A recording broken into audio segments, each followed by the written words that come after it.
Sa libing, naging hindi mapigil ang kabayo, marahas na tinatamaan ang kabaong ng kanyang amo hanggang sa mabasag ang takip nito. Ang lumitaw mula roon ay nag-iwan sa lahat ng tao na nakatulala sa pagkagulat. Ang araw ay nagsimula ng tahimik at karaniwang tulad ng anumang ibang araw sa payak at maalikabok na bayan ng Laredo, Texas. Ang lupa, basag at matigas, ay sumasalamin sa kaluluwa ni Ethan, isang lalaki na inialay ang kanyang buhay sa pagsasaka sa mahirap na lupain, nilalanghap ang tuyong hangin at inaalagaan ang kaunting mga hayop sa kanyang maliit na bukirin. Kilala siya bilang isang tao ng tahimik na tiyaga, hindi kailanman naghangad na lisanin ang mahirap na tanawin ng mga kapatagang ito. Ang kanyang kaginhawahan ay natatagpuan sa mga uka ng lupa at sa malalayong sigaw ng mga tandang tuwing madaling araw. Habang ginagawa niya ang kanyang mga gawain sa umaga, nabasag ang katahimikan sa pagdating ng kanyang kapitbahay na si Warren na humahangos. "Ethan!" sigaw ni Warren, puno ng pagkabahala ang kanyang boses. May isang bisiro na naiwan malapit sa daan ng ilog. Halos hindi ito makatayo. Parang basta na lang itong iniwan. Kawawa naman. Tumugon si Ethan ng malungkot na pag-iling ng ulo. Sa sandaling iyon, parang may di nakikitang puwersa na humila sa kanyang puso, hinihimok siyang kumilos. Agad niyang binitawan ang kanyang mga gamit at nagtungo sa landas. Bagamat hindi ito ang unang pagkakataon na nagligtas siya ng hayop, may kakaiba sa sinabi ni Warren na tumagos ng malalim. Para bang itinakda ang tagpong ito. Pagdating niya, tumigil siya dahil sa tanawing nasa harap niya. Sa tabi ng maalikabok na daan, nakahiga ang bisiro, isang payat at nanginginig na anyo, halos hindi na makahinga. Ang balahibo nito, makapal sa dumi, ay nakadikit sa manipis nitong katawan at ang malalaking madilim na mata nito ay tumingin kay Ethan na may halong takot at pagod. "Oh, munting nilalang, ano ang ginawa nila sa'yo?" Bulong niya ng malumanay habang lumalapit, puno ng katiwasayan ng kanyang boses. Alam niyang napakahina ng kalagayan ng bisiro. Anumang biglaang galaw ay maaaring magdulot ng karagdagang takot dito at ubusin ang kakaunting lakas nito. Habang papalapit si Ethan, sinubukan ng bisiro na tumayo sa mahihinang paa nito, ngunit bumagsak ulit sa lupa, nag-iiwan ng alikabok sa hangin. Ilang dumadaan sa landas ang huminto upang manood, ang kanilang mga bulong ay puno ng pag-aalinlangan. Isang matandang lalaki na may sombrero ang nagpahayag ng negatibong pananaw. "Ethan, halos wala ng pag-asa ang bisiro na yan. Bakit mo pa papaguri ng sarili mo? Dagdag pasanin lang yan." Ngunit binaliwala ni Ethan ang komento. Buong atensyon niya ay nasa maliit na nilalang sa kanyang harapan na ang bawat hininga at panginginig ay nagpapahiwatig ng desperadong pakikibaka para mabuhay. Para kay Ethan, bawat nilalang ay mahalaga, gaano man ito kaliit o kahina. Nang tumingin siya sa mga mata ng bisiro, nakita niya ang bahagya ngunit matatag na ningas ng buhay. Ang munting ningas na iyon ang nagpatibay sa kanyang pasya. Maingat siyang lumuhod, maingat na binuhat ang bisiro sa kanyang mga bisig at naramdaman ang nakakabahalang gaan nito. Ang kahinaan ng bisiro ay labis na gumalaw sa kanyang damdamin. Sa pakiramdam ng bahagyang panginginig nito laban sa kanya, mahina niyang sinabi, "Nasa akin ka na ngayon. Hanggat humihinga ka, may pag-asa." Buong determinasyon, sinimulan niya ang mahabang paglalakbay pabalik sa kanyang bukirin. Binaliwala ang mga mapanuyang tingin ng mga tao. Para kay Ethan, ang bisiro ay higit pa sa isang responsibilidad. Ito ay isang pangakong handa siyang tuparin.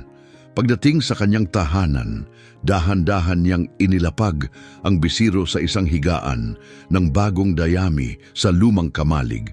pinapanood ito habang unti-unting nagpapahinga sa unang pagkakataon. Tatawagin kitang Star, mahina niyang sinabi na may bahagyang ngiti dahil iyon ang iyong kahulugan, bagong buhay. Ang pangalan ay higit pa sa akma. Ito ay isang pangako na bibigyan niya ang munting nilalang ng pangalawang pagkakataon sa buhay. Para kay Ethan, ang Star ay hindi lang isang pangalan. Ito ay isang panata. Tahimik niyang ipinangako na gagawin ang lahat ng kanyang makakaya upang alagaan ang bisiro at ibalik ito sa kalusugan, anuman ang hirap na kailangan niyang pagdaanan. Noong gabing iyon, nanatiling gising si Ethan sa pintuan ng kamalig, nagbabantay kay Star. Paminsan-minsan siyang lumalapit, nag-aalok ng tubig at mahinang nagsasalita, "Magpahinga ka, Star!" Ang kanyang boses ay malumanay at nakakaaliw sa tahimik na gabi. "Bukas ay magiging mas maayos." Sa unang liwanag ng bukang liwayway, bumalik si Ethan sa kamalig, puno ng kaba at pag-asa ang kanyang puso. Ang gabi ay puno ng tensyon. Bawat munting ingay at maliit na galaw ay nagpapanatili sa kanya ng alerto. Ngunit habang pumapasok siya, tiyak siya sa isang bagay. Ipaglalaban niya ang paggaling ni Star hakbang-hakbang. Mas mukhang payapa ang bisiro kahit na mababaw pa rin ang kanyang paghinga. Habang papalapit si Ethan, bumilis ang tibok ng kanyang puso sa takot na makita itong wala ng buhay. Ngunit naroon siya, nakahiga sa dayami, ang malalaking madilim na mata nito ay nakatingin sa kanya. Pagod, ngunit nagpapasalamat. Walang sinayang na sandali. Maingat na binuhat ni Ethan si Star at nagsimula ng paglalakad patungo sa veterinaryo ng bayan, isang matandang kagalang-galang na kilala sa kanyang malalim na koneksyon sa mga hayop. Hindi mahaba ang daan, ngunit sa malamig na hangin ng umaga, tila ito'y walang katapusan.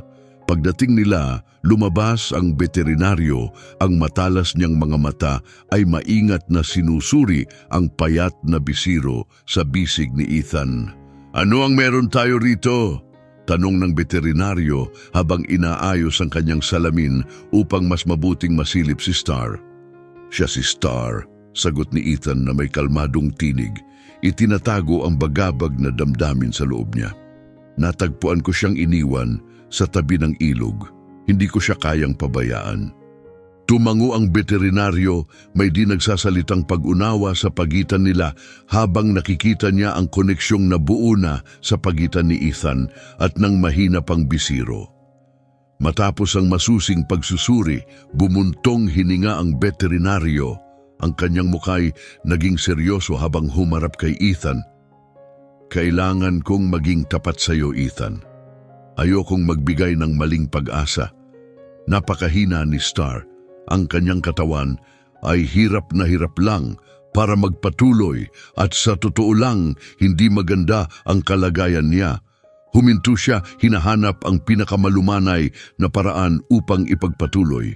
Kahit sa mga linggong pag-aalaga, maaaring hindi siya makaligtas.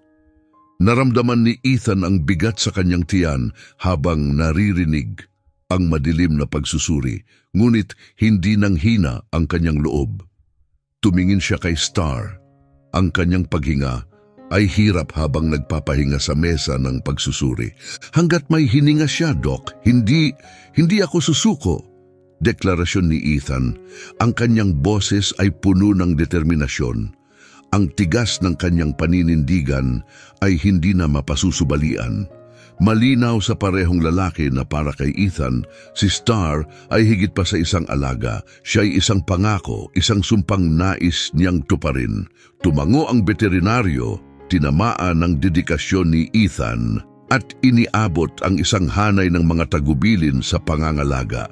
Kailangan niya ng malambot na pagkain na madaling matunaw.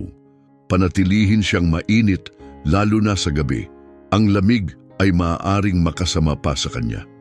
Nagbigay din siya ng maliit na bote ng mga bitamina at ilang karagdagang payo. "Ibigay mo ang lahat, Ethan, at naway samahan ka ng Diyos." Sa muling nabuhay na determinasyon, mahigpit na niyakap ni Ethan si Star at bumalik sa kanyang bukirin. Ang gabing iyon ang naging simula ng kanyang masusing pangangalaga. Sinunod niya ng maigi ang gabay ng veterinaryo. Naghahanda ng halo ng mainit na gatas at pinalambot na pagkain at inaalok ito kay Star sa maliliit at madaling makain na bahagi. Sa simula, tumanggi si Star. Ang kanyang mahina at lupaypay na katawan ay halos hindi tumutugon, ngunit ang pasensya ni Ethan ay hindi natinag. Mahina siyang nag-usap kay Star, pinupuno ng ginhawa at paghimok ang kanyang mga salita na para bang hinihimok siyang lumaban. Sige na, Star, hindi ka nag-iisa. Nandito lang ako. Mahina niyang bulong habang marahang hinahaplos ang payat nitong likod. Nararamdaman ang marupok na istruktura ng mga buto nito sa ilalim ng kanyang palad. Ang kanyang haplos ay puno ng pag-aaruga. Umaasa na ang kanyang init at atensyon ay magpapukaw ng kagustuhang mabuhay ni Star. Ang mga araw ay naging linggo at halos hindi iniwan ni Ethan si Star. Bumabangon siya sa kalagitnaan ng gabi upang pakainin ito at pinapanatili siyang mainit, lalo na't ang lamig ng taglamig ay nakakapasok sa bawat siwang ng kamalig. Bawat araw ay naging maliit na tagumpay, isang labang nilabanan ng matatag na pasensya at pagmamahal. Ang mga gabi ay mahahaba. Ngunit humuhugot si Ethan ng lakas mula sa bahagyang senyales ng buhay sa mga mata ni Star, ang mga munting kislap na tila nagsasabi na patuloy siyang lumalaban. Isang maagang umaga, habang binabantayan niya si Star, napansin niya ang pagbabago. Sinubukan nitong tumayo. Nanginig ang mga binti nito sa ilalim ng maliit nitong katawan. Huminto ng paghinga si Ethan, pinagmamasdan ang bawat kilos nito. Nadapa ito at bumagsak, ngunit hindi ito sumuko. Huminga ng malalim, puno ng determinasyon at sinubukan muli ni Star. Sa pagkakataong iyon, nagawa niyang manatiling nakatayo ng ilang segundo bago muling nawalan ng balanse. Ang panandaliang tagumpay na iyon ay nagbigay kay Ethan ng labis na kasiyahan. Alam niyang mahaba pa ang paglalakbay, ngunit ang paglaban ni Star ay napakahalaga. Sa paglipas ng mga linggo, nagsimulang gumawa si Star ng maingat na mga hakbang. Sa simula'y ilang pasuray-suray na hakbang lamang, ngunit unti-unting naging mas matatag. Nanatili si Ethan sa kanyang tabi, laging nagbibigay ng suporta, inaalalayan siya tuwing siya'y nadadapa. Bawat hakbang na ginawa ni Star ay isang tagumpay, at ang pagmamalaki ni Ethan ay sumidhi na para bang ang bawat tagumpay ni Star ay kanya rin. Habang dumadaan ang mga kapitbahay ni Ethan sa kanyang bukirin, napansin nila ang kapansin-pansing pagbabago sa kabataan ng kabayo.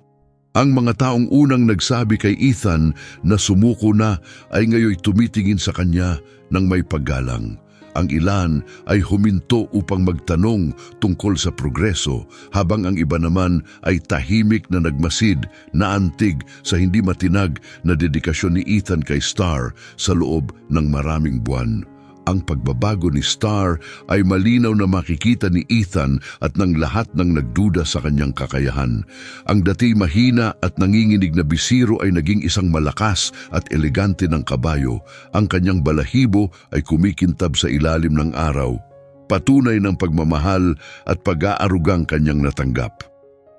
Sa tuwing tinitingnan ni Ethan si Star, nakikita niya ang simbolo ng katatagan at pagtitiis. Sa kanyang puso, nararamdaman niya ang malalim na pagmamalaki at pasasalamat. Paalala sa kanya ni Star ang kanyang sariling mga pakikibaka, ang tahimik na mga laban na kanyang hinarap, at ang mga hindi nakikitang peklat na nagdala ng bigat ng kanyang mga karanasan. Sa paglipas ng panahon, nabuo ang isang malalim at tahimik na ugnayan sa pagitan ni Star at Ethan. Kahit saan man siya naroon o anuman ang kanyang ginagawa sa bukirin, tila natural na sumusunod si Star sa kanya na para bang likas na alam nitong ang kanyang lugar ay laging nasa tabi ni Ethan. Madalas mapansin ni Ethan kung paano siya sinusundan ni Star sa paligid ng bukirin. Ang madilim nitong mga matay laging nakamasid na para bang bawat kilos ni Ethan ay may malalim na kahulugan para sa kanya. Star, ang tapat kong kaibigan, madalas sambitin ni Ethan ng may init habang marahan niyang hinahaplos ang likod nito. Si Star naman, tahimik na yumuyuko ang ulo, tinatanggap ang kanyang haplos na may mutual na pag-unawa. Hindi nila kailangan ng mga salita. Ang kanilang presensya sa isa't isa ay sapat upang maipahayag ang lahat ng nararamdaman nila. Isang araw, dumating si Ethan sa bukirin na may daladalang mabigat na lungkot na agad na naramdaman ni Star. Mabagal ang kanyang mga kilos at ang kanyang mga mata ay tila nakatingin sa malalayong alaala na hirap niyang bigkasin. Walang pag-aatubili, lumapit si Star sa kanya at dahan-dahang inilapat ang ulo sa kanyang balikat na para bang sinusubukang pagaanin ang kanyang dinadala. Ang banayad na kilos na ito ay nagdala ng bahagyang ngiti sa mukha ni Ethan. Pumikit siya sandali, dinama ang tahimik na ginhawang hatid ni Star.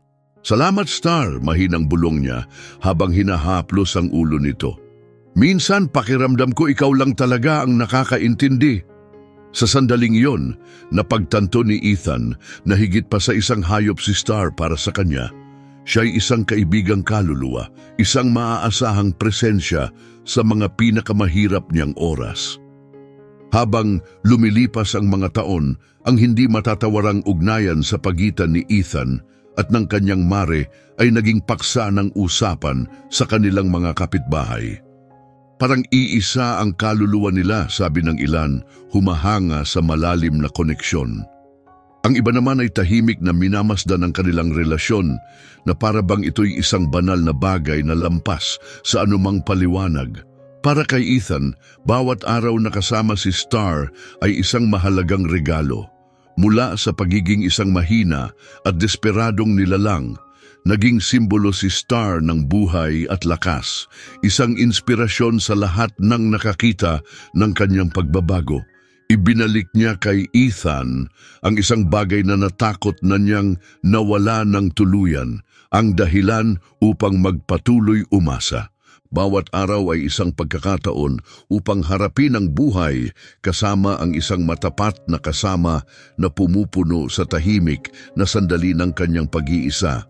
Isang gabi, habang ang araw ay lumulubog sa likod ng mga bundok, tinatanglaw ang langit ng mga kulay ng kahel, nakaupo si Ethan sa isang lumang troso. Pinagmamasdan si Star na nanginginain malapit. Isang kontentong ngiti ang gumuhit sa kanyang labi, ang uri ng ngiti na dumarating lamang sa mga taong nakatagpo ng tunay na kapayapaan. "Tingnan mo ito, Star," mahinang sabi ni Ethan, para na rin sa sarili kaysa sa kanya. "Ang lahat ng hirap, lahat ng oras, sulit ang lahat." Tila nauunawaan ang damdamin niya, itinaas ni Star ang ulo at dahan-dahang lumapit sa kanya. Ang bawat hakbang ay puno ng biyaya at sinadyang kilos. Nang makarating ito sa kanya, iniabot ni Ethan ang kanyang kamay at banayad itong inusli ni Star gamit ang kanyang nguso. Isang tahimik na pangako, isang ugnayang lampas sa mga salita. Sa sandaling iyon, alam ni Ethan na kahit gaano karaming panahon ang lumipas, si Star ay mananatiling mahalagang bahagi ng kanyang buhay. Sa kanya, natagpuan niya hindi lamang ang pagkakaibigan, kundi pati na rin ang lakas upang magpatuloy. Bawat pagsikat ng araw na magkasama nilang nasisilayan ay pinagtibay ang desisyon ni Ethan mula sa umagang iyon. Nang una niyang matagpuan si Star na mahina at nag-iisa at ang pangakong kanyang binitawan na alagaan siya hanggat siya'y nabubuhay. Habang lumilipas ang panahon, naramdaman ni Ethan ang pagtataksil ng kanyang tumatandang katawan. Ang walang hanggang sigla na minsang nagbigay ng lakas sa kanyang mahabang araw ay unti-unting humina. Ang mga umaga ay naging pakikibaka, bawat kilos ay tila pabigat, at ang pagbangon mula sa kama ay nangangailangan ng higit na pagsisikap kaysa nais niyang aminin. Ang kanyang puso na dati maaasahan at matatag, ngayon ay pumapalya ng hindi inaasahan, nag-iiwan sa kanya ng paghabol sa hangin sa mga hindi angkop na sandali. Bagamat sinikap niyang itago ang kanyang humihinang kalagayan, batid ni Ethan na may seryosong nangyayari. Isang hapon, habang sinusubukang buhatin ang mabigat na sako ng butil, biglang sumakit ang kanyang dibdib ng matindi. Ang sakit ay nagpilit sa kanya na bitawan ang sako at umasa sa malapit na pader bilang suporta. Ang kanyang paghinga ay naging putol-putol at desperado at sa isang iglap parang umiikot ang mundo sa ilalim ng kanyang mga paa. Si Star, na laging mapagmatyag, ay napansin ang kanyang kalagayan at agad na lumapit. Idinampi ang kanyang nguso sa balikat ni Ethan para bang nagbibigay ng suporta o tahimik na nagpapalakas ng loob. Inabot ni Ethan ang kanyang kamay, hinaplos ang malambot na balahibo ni Star at doon niya natagpuan ang ginhawa habang nilalabanan ang pagkalugmok. "Huwag kang mag-alala, Star. Kaya ko pa ito. Andito pa ako para sa iyo," mahina niyang bulong. Ang kanyang boses ay puno ng hindi matiyak na katiyakan na para bang sinusubukan niyang kumbinsihin ang kanyang sarili higit pa sa kabayo. Subalit, ang malalim at maipahayag na mga mata ni Star ay tila tumagos sa kanyang pagkukunwari, sumasalamin sa isang malalim na pag-unawa sa sakit na pilit niyang itinatago. Sa mga sumunod na araw, nagsimulang mas masusing sundan ni Star si Ethan. Lagi siyang nasa tabi nito saan man magpunta sa bukirin. Ang kanyang maingat na presensya ay laging naroroon. Hindi na siya basta isang matapat na kasama sa kanyang kabataan. Naging mapagbantay na tagapangalaga na siya, palaging nagbabantay, palaging malapit. Ramdam ni Ethan ang matiyagang tingin ni Star. At bagamat kunwari normal ang lahat, sa loob-loob niya'y labis siyang nagpapasalamat sa tahimik nitong suporta.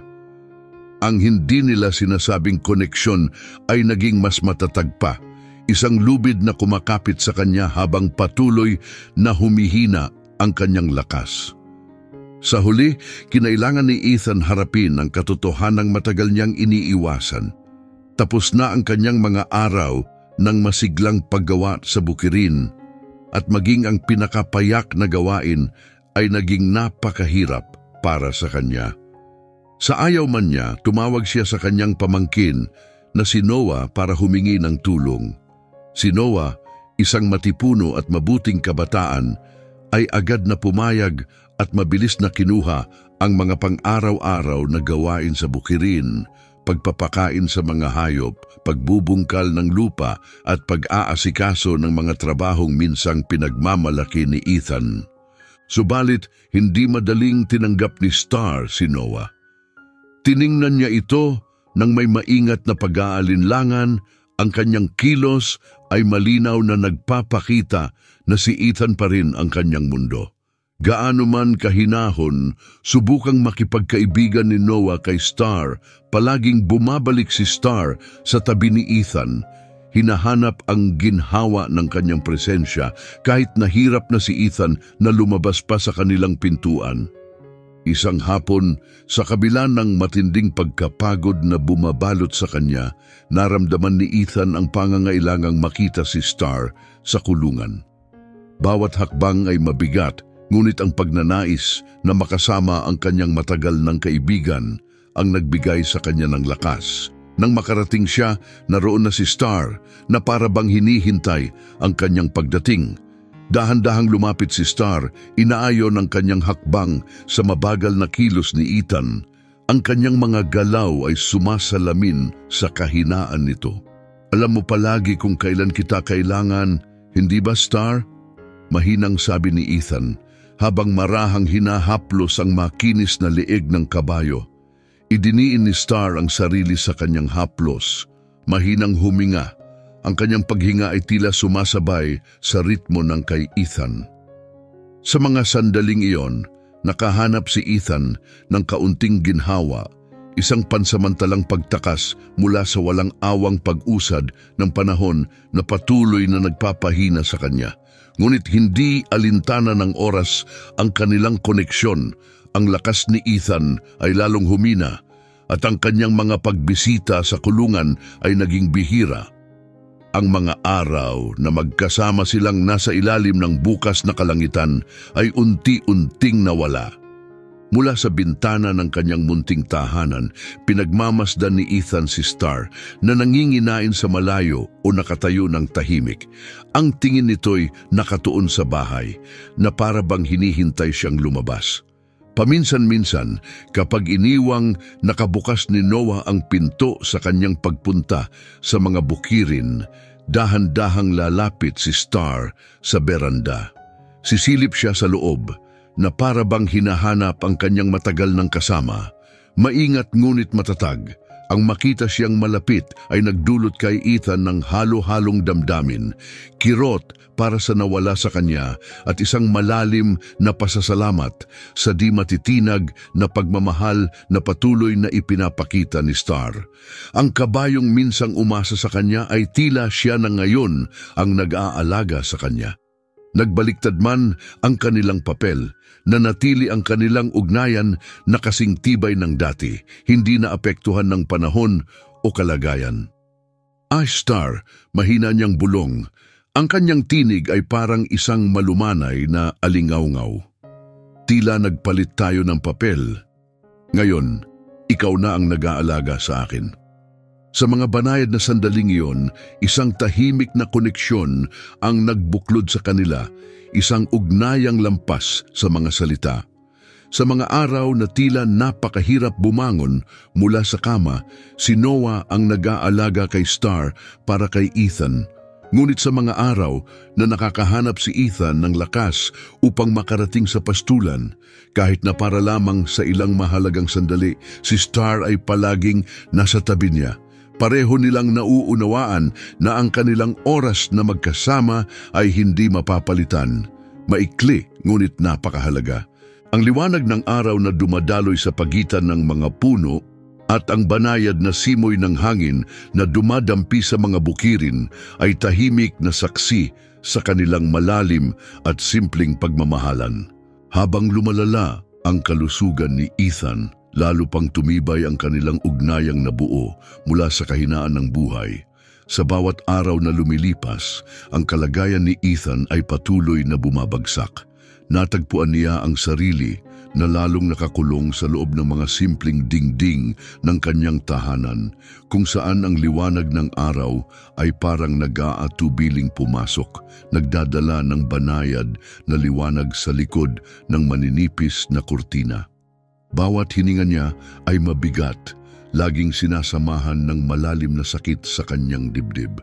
Ang kanyang pamilya ay nagpalitan sa pag-aalaga sa kanya, dinadala ang tubig at tinutugunan ang kanyang mga pangangailangan, ngunit madalas na lumalayo ang isipan ni Ethan sa kanyang pisikal na kalagayan. Palagi niyang iniisip si Star. Sa tuwing nakakakuha siya ng lakas para magsalita, lagi niyang itinatanong, "Kumusta siya? Napakain ba siya? May nagdala ba sa kanya sa mga paborito niyang lugar?" Ang mare ay nanatiling malaking alalahanin. Ang kanyang kalagayan ay laging nasa isip ni Ethan. Habang nararamdaman niyang unti-unti nang nauubos ang kanyang panahon, ang kawalang katiyakan sa kinabukasan ni Star ay nagiging isang pasaning napakabigat dalhin. Isang hapon, habang pansamantalang gumaan ang kanyang pakiramdam, nagkaroon si Ethan ng sandali ng kalinawan. "Noah," mahina niyang sinabi, "buksan mo ang bintana. Pakiramdam ko ang hangin, marinig ang mga bukirin at baka masilip si Star." Maingat na binuksan ni Noah ang kurtina at ibinukas ng maluwang ang bintana. Ang malamig at preskong hangin ng kanayunan ay pumasok, nagbibigay ng kaunting ginhawa, at naroroon siya parang may hindi nasabing ugnayan. Lumitaw si Star sa bukirin, ang kanyang anyo ay naaaninag sa gintong sinag ng papalubog na araw. Lumambot ang mga mata ni Ethan sa kanyang tanawin. Pakiramdam ni Star ang tingin niya at dahan-dahan siyang lumapit sa bahay. Tumigil siya sa harapan ng balkonahe kung saan nagiging anino ang liwanag. Ang kanyang presensya ay naglalabas ng tahimik na katiwasayan. Isang mahina ngunit mapayapang ngiti ang sumilay sa labi ni Ethan at mahina niyang sinabi, "Star, mahal kong Star, higit ka pa sa isang hayop para sa akin." Mula noong araw na yon, tila naging lubos na mulat si Star sa humihinang kalagayan ni Ethan. Araw-araw, pumupunta siya sa bintana, tahimik na naghihintay, na para bang nauunawaan niya ang kaunting panahon na natitira sa kanila. Tumitigil siya ng matagal, nag-aalay ng kanyang tahimik na pakikisama. Hindi na kailangan ng mga salita. Ang kanyang presensya ay nagdudulot ng ginhawa sa silid, binabawasan ng kalungkutan sa huling mga araw ni Ethan. Pinanood ng kanyang pamilya ang tahimik na pagbabantay na may pagkamangha at kawalang paniwala. Ang ilan ay nagsabing hindi pa sila nakakita ng ganong katapatan mula sa isang hayop, habang ang iba ay nag-isip tungkol sa lalim ng damdamin ng isang hayop. Ngunit habang pinapanood nila si Star na matiyagang nasa bintana, malinaw na nauunawaan niya. Sa kanyang kalmado at maingat na paraan, kinuha ni Star ang papel ng isang tagapagbantay, nagbabantay sa kanyang mahal na kaibigan habang unti-unting pumapanaw ang kanyang buhay. Habang lumilipas ang mga araw, naging mas banayad at maingat ang mga kilos ni Star. Sa mga bihirang pagkakataon na naipasok siya sa loob ng bahay, marahan niyang ibinababa ang kanyang ulo sa tabi ng kama ni Ethan. Ang kanyang malambot na nguso ay dahan-dahang dumadampi sa kamay nito. Si Ethan, mahina at halos hindi maitaas ang kanyang braso, ay nagpipilit haplusin ang leeg ni Star. Sa mga maikli at mahalagang sandaling iyon ng koneksyon, nakakaranas si Ethan ng malalim na kapayapaan na para bang ang buod ng kanyang buhay ay nakapaloob sa mga panandaliang pakikisalamuha. "Salamat, Star!" mahina niyang sinabi isang gabi. Ang kanyang boses ay puno ng damdamin. "Salamat sa pagiging nandito." Ang malalim at madilim na mga mata ni Star ay tumingin sa kanya, puno ng isang malalim na pag-unawa na lampas sa mga salita. Parang nawala ang mga pagkakaiba ng tao at hayop, naiwan ng dalisay na anyo ng katapatan, pagmamahal at isang tahimik na pamamaalam. Sa mga sandaling iyon, wala nang pagitan o hadlang, tanging ang kakanyahan ng tunay na pagkakaibigan at malalim na pagmamahal ang nag-uugnay sa kanila. Habang lumilipas ang mga araw, nagsimulang magpakita si Star ng kakaibang pagkabalisa na para bang nararamdaman niya ang nalalapit na pagbabago. Mas madalas siyang pumupunta sa bintana, naglalakad-lakad nang hindi mapakali sa balkonahe. Ang kanyang tingin ay madalas na nakatuon sa bakanting kama ni Ethan. Habang pinapanood siya, naramdaman ni Noah na malinaw kay Star ang nalalapit na pamamaalam. Bagamat hindi ito maipaliwanag, lahat ng naroroon ay naramdaman na naghahanda na si Star para sa oras na wala na ang kanyang matapat na kaibigan. Isang tahimik at solemne umaga, habang nakapaligid ang kanyang mga mahal sa buhay, pumanaw si Ethan. Nababalot ng matinding katahimikan ng bahay na minsan lamang napuputol ng mahinang pag-iyak ng kanyang pamilya at ang kanilang mga pabulong na dasal. Agad na kumalat ang balita ng kanyang pagpanaw sa maliit na komunidad at mabilis na dumating ang mga kapitbahay at kaibigan upang magbigay pugay sa isang taong mahal ng lahat. Ang kanilang mga ekspresyon ay salamin ng malalim na kalungkutan. Si Ethan ay higit pa sa isang magsasaka, isa siyang iginagalang na tao, tapat na kaibigan at isang matuwid na tao na ang impluwensya ay umabot ng malayo. Ang kanyang pamilya, lubos na nagdadalamhati sa kanyang pagkawala, ay nag-umpisa nang maghanda ng isang libing na sumasalamin sa simpleng pamumuhay niya, puno ng katapatan at malalim na pasasalamat sa kanyang buhay. Habang inihahanda ang serbisyo, ang paligid ay napuno ng mga banayad na tinig.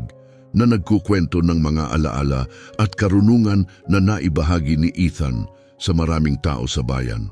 Ngunit sa gitna ng mga salitang nagpapahayag ng pagkawala, naroon ang isa pang mas malalim na kalungkutan. Isang kalungkutan na mahirap bigyang linaw. Si Star, ang tapat na mare na nagbahagi ng napakaraming umaga kay Ethan, ay labis na nagdalamhati sa kanyang pagkawala. Ang kanilang pang-araw-araw na gawain ay naging isang konsistenteng ritual sa loob ng maraming taon. Tuwing bukang liwayway, pupunta si Ethan sa koral at magsisimula ang kanilang araw ng magkasama. Ngunit ngayon, tahimik ang koral at nanatiling nakasara ang gate. Litong-lito at hindi mapakali, naglakad-lakad si Star pabalik-balik. Nakatingin siya patungo sa bahay na puno ng pag-asa. Naghihintay na lumabas si Ethan, ngunit habang lumilipas ang oras na wala pa rin siyang nakikitang bakas nito, sinimulan niyang hanapin ito sa buong paligid.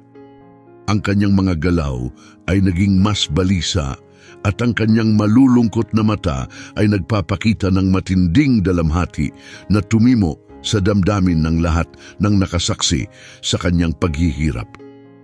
Si Noah, napansin ang pagdadalamhati ni Star, ay labis na nalungkot. Nauunawaan na si Star ay dumaranas din ng pagkawala. Ang konsepto ng pagkawala ay kasing hiwaga nito para kay Star tulad ng kung gaano ito kasakit. Nangangamba si Noah na baka maistorbo ni Star ang seremonya dahil sa kanyang pagkaabala, kaya't siya at ang iba pang miyembro ng pamilya ay dinala si Star sa kamalig at ikinandado siya sa loob hanggang matapos ang seremonya. Sa loob ng kulungan, nagsimula si Star na magpumiglas. Sinisipa ang pinto ng kwadra, binabayo ang lupa ng kanyang mga paa at naglalabas ng malalakas at malungkot na huni. Star, mahinang sabi ni Noah, walang magawa at batid na wala siyang magagawa para maibsan ang pagdadalamhati nito. Ang bawat dagundong ng kanyang mga paa ay tumatagos sa katahimikan, isang pisikal na pagpapahayag ng kanyang panloob na paghihirap. Ito ang paraan ni Star ng pagtutol, ang kanyang pagtanggi na mahiwalay kay Ethan sa ganitong mahalagang pagkakataon. Para kay Star, ang pagkakalayo na ito ay isang hindi matiis at hindi maunawaang pasanin. Ngunit napilitan ng pamilya na panatilihin siyang nakakulong, natatakot na ang kanyang presensya sa seremonya ay makaabala sa solemnidad nito. Habang nagtitipon ang mga kaibigan at pamilya sa bakuran para sa seremonya, ang mga alingaw-ngaw ng dalamhati ni Star ay naririnig mula sa kamalig. Ang kanyang mga malungkot na huni ay lumulutang sa tahimik na pagtitipon. Bawat isa ay puno ng hilaw na sakit na tumagos sa damdamin ng bawat naroroon. Ang ilang dumalo ay napatingin sa direksyon ng kamalig. Mabibigat ang puso, nauunawa ang nagdadalamhati si Star tulad ng kanilang lahat. Ang kanyang kalungkutan ay tila bumalot sa kapaligiran. Pinapalalim ang sama-samang damdamin ng pagkawala na kanilang nararamdaman. Nagpatuloy ang libing sa isang magalang na katahimikan. Ang bawat dumalo ay nagkaroon ng pagkakataong bigyan ng parangal si Ethan. Tahimik na iniisip ang malalim na epekto niya sa kanilang buhay. Walang grandiosong talumpati o marangyang pahayag, tanging tahimik na mga mukha at magalang na pagyuko sa isang lalaking payapa ng namaalam. Habang ang bawat isa ay nagbibigay ng kanilang respeto sa kani-kanilang paraan, ang pag-alingaw-ngaw ng isang buhay na nakakulong pa rin sa kamalig ay nanatili sa kanilang isipan. Ang kamalig mismo ay tila nanginginig sa ritmo ng pagbayo ng mga paa sa pintuan nito, isang makapangyarihang pagpapahayag ng pananabik at lakas. Si Star, nakakulong at hindi maunawaan, ay hindi matahimik. Para bang isang malalim at likas na puwersa ang nagtutulak sa kanya na makalapit sa kanyang kasama sa huling pagkakataon. Hindi niya maatim ang pagkakalayo habang ang iba ay nagpapaalam.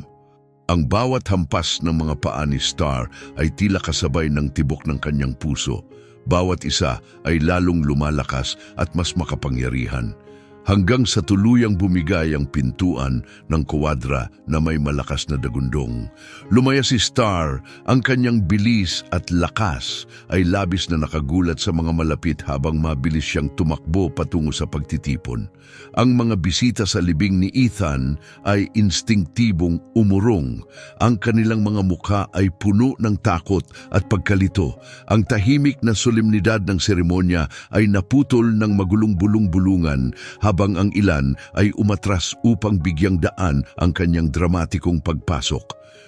Ngunit si Star ay nagpatuloy, ang kanyang matitinding mata na puno ng determinasyon at isang malapusong halo ng kalungkutan at layunin ang nagtulak sa kanya. Habang lumalapit siya, naging malinaw na hindi lamang siya basta tumatakbo. Tila siya'y nasa isang misyong hanapin ang isang tao o isang bagay. Sa wakas, dumiretso ang kanyang tingin sa kabaong ni Ethan. Walang alinlangan, sumugod si Star, tumigil lamang nang marating ang kanyang patutunguhan. Sa isang matatag na pag-angat ng kanyang paa, hinampas niya ang kahoy na takip. Ang malinaw na tunog ng bawat hampas ay tahimik na nagpahinto sa mga bulungan sa paligid. Patuloy niyang hinampas ito, ang bawat tunog ay puno ng kahulugan na tila higit pa sa mga likas na kilos ng isang hayop. Parang pilit niyang pinapahiwatig ang isang mahalagang mensahe na hindi maabot ng pag-unawa ng tao. Ang kanyang mga kilos ay tila nagiging isang padron na parang panaghoy, isang malungkot na pagsusumamo o isang desperadong sigaw para sa tulong. "Star, itigil mo na!" Sigaw ng isang miyembro ng pamilya, dahan-dahang lumalapit sa kanya, ngunit hindi natinag si Star. Ang kanyang mga kilos ay tila pinapatakbo ng isang puwersa, isang matibay na layunin na hindi matitinag ng anumang utos ng tao. Ang bawat hampas ng kanyang mga paa ay nagiiwan ng nakapanlulumo at makahulugang katahimikan, habang ang mga nanonood ay walang magawa kundi pagmasdan ang kanyang matinding determinasyon. Ilang individual ang nagtangkang pakalmahin siya, ngunit walang nakapagpatigil sa kanya. Ang hindi matinag na resolusyon ni Star ay nagpakalat ng isang aura ng lungkot at pagmamahal na bumalot sa paligid. Pagkatapos, isang mas malakas na hampas ang nagdulot ng maliit na bitak sa kahoy na nagpakawala ng mga paghinga ng gulat mula sa mga nanonood. Lumapit si Ethan's sister. Ang kanyang mga mata ay puno ng halo ng takot at pag-asa. Sa isang di may paliwanag na pagtulak, lumuhod siya sa tabi ng kabaong. Ang kanyang nanginginig na mga kamay ay humawak sa basag na kahoy. Yumuko siya, inilapit ang kanyang tenga sa bitak, at sa loob ng ilang sandali, ang naroon lamang ay ang nakakabinging katahimikan ng libingan. Ngunit pagkatapos, isang bahagyang naririnig na bulong ang umabot sa kanyang pandinig. Siya'y biglang umatras sa pagkabigla, ang kanyang boses ay nanginginig habang nagsalita. May naririnig ako sa loob." Ang kanyang pahayag ay nagpalabas ng matinding pagkagulat sa mga naroroon na tila pumigil sa bawat isa sa paghinga. Sa isang sandali ng labis na pagkalito, parang tumigil ang oras. Sa kahalagahan ng kanyang sinabi, ilang mga lalaki ang lumapit, nanginginig ang mga kamay habang sinisimulan nilang buksan ang kabaong. Ang kanilang mga ekspresyon ay puno ng takot at pagkabalisa. Sa malapit, si Star ay nanatiling nakatayo. Ang kanyang tingin ay hindi naalis sa kabaong, parang sinasabi niyang hindi pa tapos ang kanyang gawain. Habang pinaghirapan ng mga lalaki ang pagbukas, ang bawat tunog ng kahoy ay nagdagdag ng tensyon. Sa wakas, sa tulong ng magkakasamang lakas, nabuksan nila ang takip at tumambad ang walang galaw na katawan ni Ethan. Isang kolektibong paghinga ng gulat ang umalingaw-ngaw sa paligid. Halos hindi marinig, isang mahinang buntong hininga ang nagmula sa loob. Tahimik ngunit malinaw, ito'y nagpahiwatig na may munting buhay pa ring nananatili. Napako ang mga nanonood, balot ng nakakabinging katahimikan. Buhay siya! Sigaw ng isang tao, ang damdamin ay lumabas sa kanyang boses na may halong panginginig. Isang alon ng hindi makapaniwala at labis na kagalakan ang bumalot sa karamihan. Dahan-dahang gumalaw ang talukap ng mga mata ni Ethan at unti-unting bumukas. Kumurap siya, tila nahihirapang sanayin ang mga mata sa liwanag ng araw na bumalot sa kanya. Ang kanyang mukha ay puno ng pagkalito habang sinisikap niyang unawain ang kanyang kalagayan. Inikot niya ang paningin, unti-unting bumabaling sa mga nagugulumihan ng mukha sa paligid. Kahit naguguluhan, pilit niyang hinanap ang isang pamilyar na bagay, isang gabay sa tila surreal na sitwasyong ito.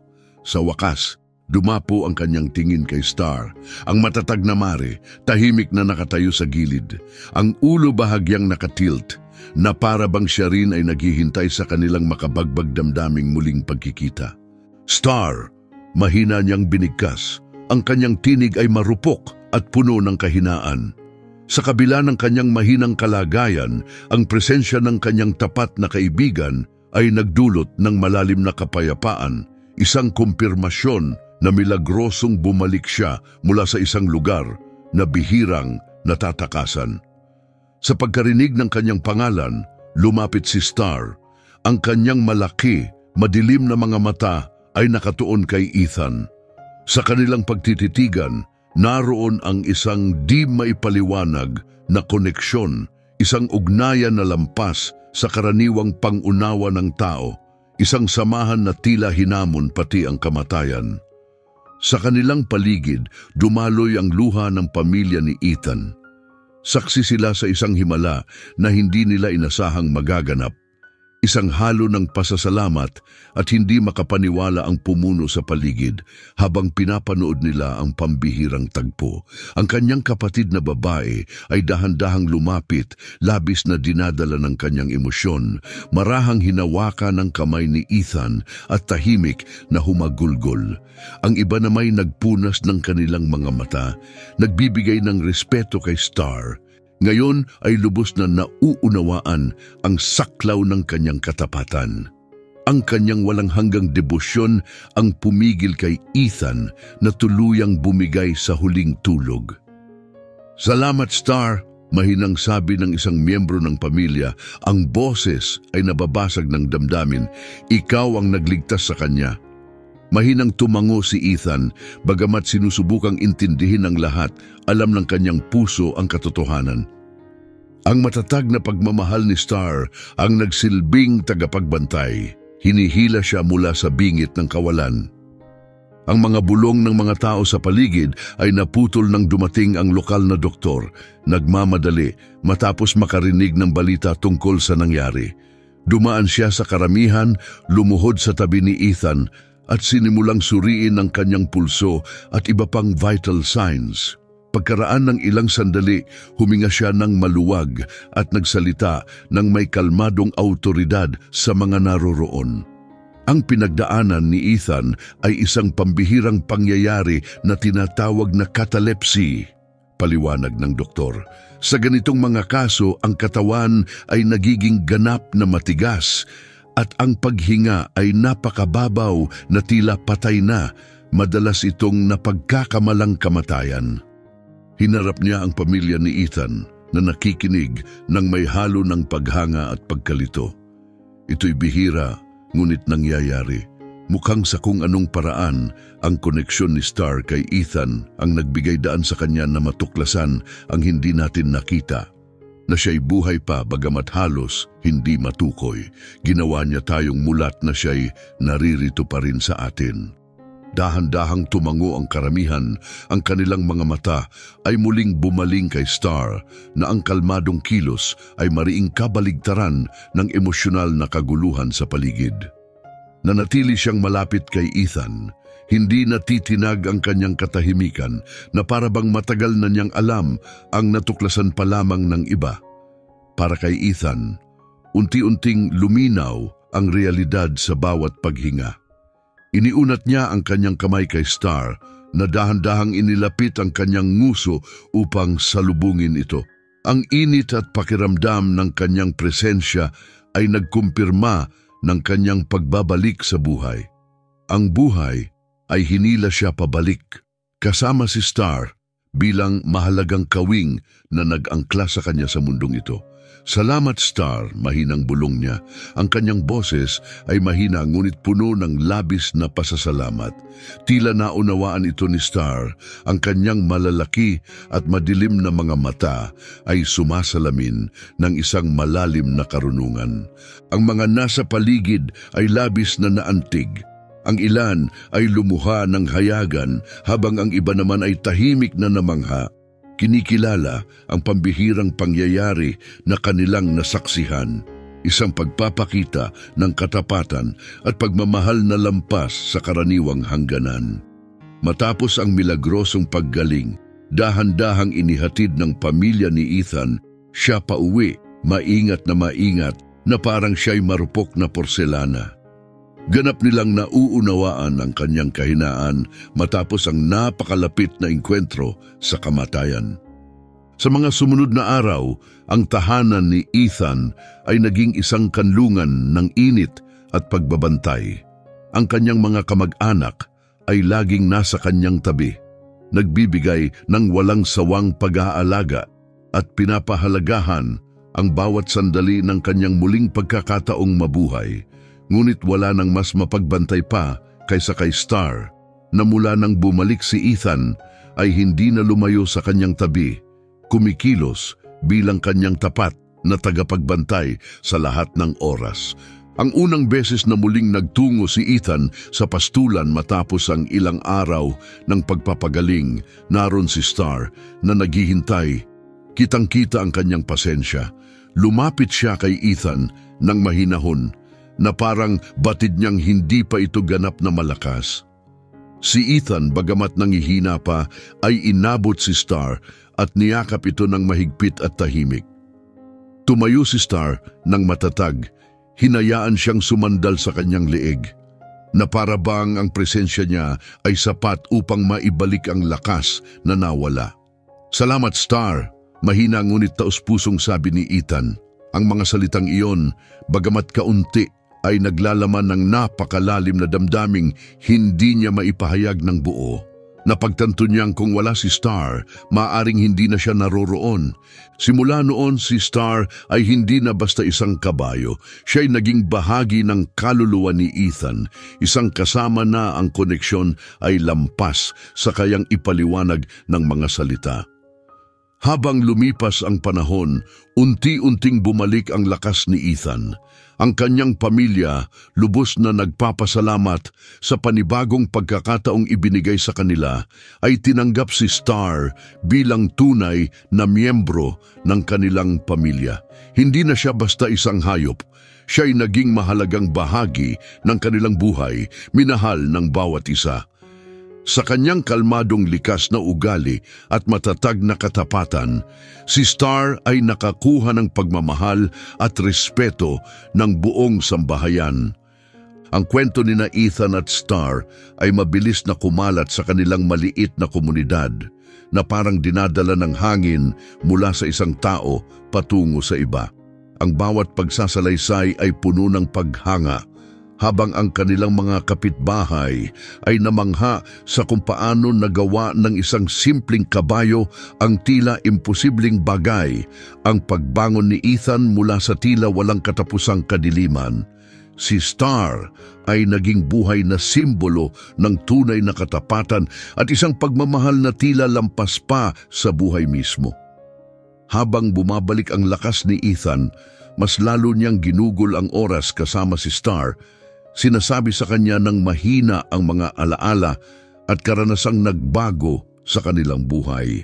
Ang kanilang mga hapon ay naging mahalagang bahagi ng kanilang araw. Tahimik na paglalakad sa mga bukirin, magkasabay at nakatatahimik ang koneksyon na hindi na nangangailangan ng mga salita. Ang mga nakamasid na nakikita ang lalaki at ang kanyang kabayo sa perpektong pagkakaisa ay nakadama ng malalim na respeto at pagkamangha. Sabi ng ilan, ang makita sina Ethan at Star nang magkasama ay parang nasasaksihan ang isang himala araw-araw. Isang malinaw na pagpapakita ng relasyon na lampas sa karaniwang pagkaunawa. Para sa mga taga roon, ang lalaki at ang kanyang kabayo ay sumisimbolo ng mas malalim na kahulugan. Isang ilaw ng pag-asa na tumatagos sa kaibuturan ng tao. Habang lumilipas ang panahon, ang kwento ni Star at Ethan ay naging alamat sa kanilang lugar. Ito'y isinasalaysay sa hapagkainan, inuulit sa mga pagtitipon ng pamilya, at kinagigiliwan maging ng mga bata sa komunidad. Ang kanilang kwento ng malalim na pagmamahal at hindi matitinag na katapatan ay umalingaw-ngaw, nagsilbing makapangyarihang paalala na ang tunay na pagkakaibigan ay kayang lampasan ang pinakamadilim na banta ng kawalan. Si Ethan, lubos na naapektuhan ng mga aral na itinuro sa kanya ni Star, ay nangakong suklian ang pag-aaruga at pagmamahal na ibinigay nito. Tinitingnan niya si Star nang may napakalalim na lambing, isang damdaming nauunawaan lamang ng mga nakaranas humarap sa kamatayan. Alam niyang hindi niya kailanman ganap na mababayaran si Star sa kanyang katapatan, ngunit ipinapahayag niya ang kanyang pasasalamat sa bawat mahinahong salita at haplos. Star, ikaw ang aking kaibigan, ang aking pamilya, ang aking milagro. Mahinang bulong niya habang maingat niyang hinihimas ang makinis na balahibo nito. Bawat kilos ay patunay ng kanilang natatanging ugnayan. Muling tinitigan ni Star si Ethan gamit ang kanyang kalmado at matatalinong mata. Ang ekspresyon niya'y nagpapahayag ng walang hanggang pag-unawa. Para bang kaya niyang maramdaman ang bawat hindi nasasabing iniisip at nararamdaman ni Ethan. Habang ipinagpatuloy ni Ethan ang kanyang buhay sa bukirin, ginawa niya ito ng may bagong pananaw. Pinahahalagahan ang bawat pagsikat ng araw at ang bawat tahimik na sandaling kasama ang kanyang tapat na kasama. Ang kanyang naranasan ay nagturo sa kanya ng kahinaan ng buhay, na ang bawat sandali ay isang mahalagang biyaya, at na ang tunay na pagmamahal ay may kakayahang gumawa ng mga himala. Para sa komunidad, ang kwento ni Ethan at si Star ay lampas sa isang simpleng anekdota. Ito'y naging isang patunay ng malalim na koneksyon na posible sa pagitan ng mga nilalang, isang makapangyarihang simbolo ng katapatan at pagmamahal na umaabot lampas sa puso ng tao. Ang bawat ngiti ni Ethan at ang bawat masiglang huni ni Star ay nagbibigay sa mga taga-nayon ng dahilan upang maniwala sa kamanghamanghang hiwaga ng mga simpleng himala ng buhay. Nagpatuloy ang buhay sa bukirin na isinama sa karaniwang ritmo ng payapang probinsya, ngunit napayaman ng mas malalim na layunin.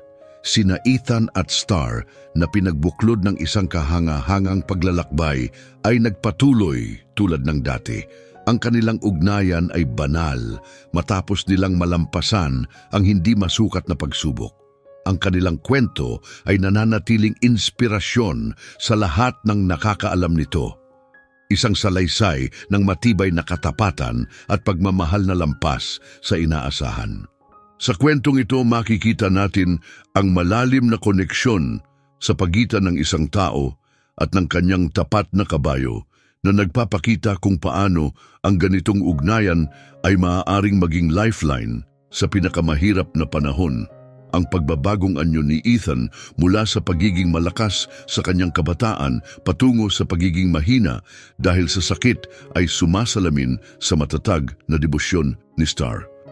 Ang kanyang katapatan ay lampas sa lahat ng inaasahan, nagpapakita ng malalim na pag-unawa na lampas sa mga salita. Sa kaibuturan nito, ang kwento ay naghahatid ng makapangyarihang mensahe. Ang pagmamahal at empatiya ay may kakayahang baguhin ang mga buhay kahit sa pinakamahirap na pagkakataon. Nang maramdaman ni Star ang panganib na nagbabantang sumira kay Ethan, kumilos siya upang iligtas ito mula sa tiyak na kapahamakan na nagpapakita na ang tunay na koneksyon ay hindi limitado ng uri o kalagayan. Ang kanilang kwento ay nagtuturo sa atin na pahalagahan ang mga ugnayang binubuo natin, na nagpapaalala na ang ugnayan sa mga hayop ay maaring magdala ng napakalaking ginhawa at lakas. Sa huli, ang kwento ni na Ethan at Star ay nagsisilbing ilaw ng pag-asa, ipinagdiriwang ang napakalaking halaga ng tunay na katapatan, isang puwersa na kayang lumikha ng mga himala sa pinakahindi inaasahang pagkakataon ng buhay.